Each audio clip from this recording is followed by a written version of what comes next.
Združenje 25 let. To je res, letos praznujemo ustanovitev združenja.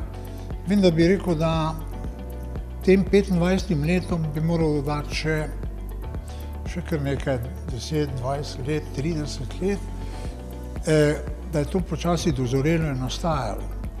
Tako bi recimo omenil neke letnice 75, 1975, prve knjige, 82, prvi doktorati.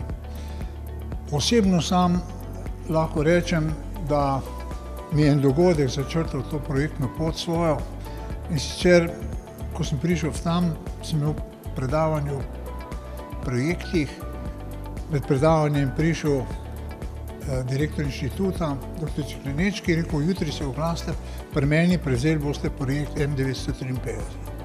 Mlad inženir, frišen, in takrat sem začel delati na tem projektu vojaškega vozila, uspešno smo ga končali in tako prideš do ene samozavesti, da lahko ustvarjaš.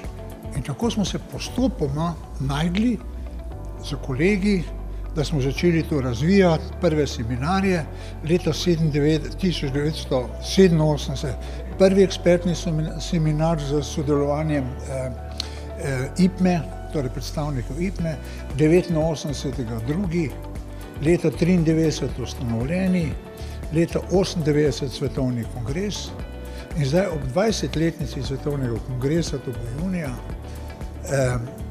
je tudi 25 let združenja.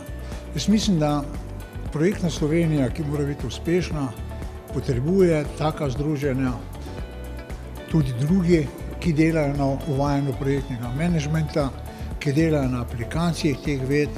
In če gledamo ta pozitivni vidik Slovenije, veliko uspešnih projektov imamo. Veliko projektov nas pa čaka.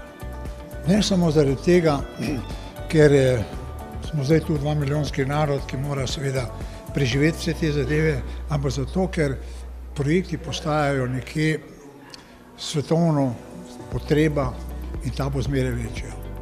Občutek, ko gledam zdaj nazaj, in občutek današnjega dne, smo na dobri poti in so novi projektni menedžerji na vidiku. Izpostavil bi pa posebej tudi ta vsebinski strokovni del, ki je neverjetno produktiven, neverjetno inovativen in tu bo nekje naša prednost Slovenije, ko bomo rešili projektne samote, ki jih je še pa žal nekaj. O njih pa ne bi danes.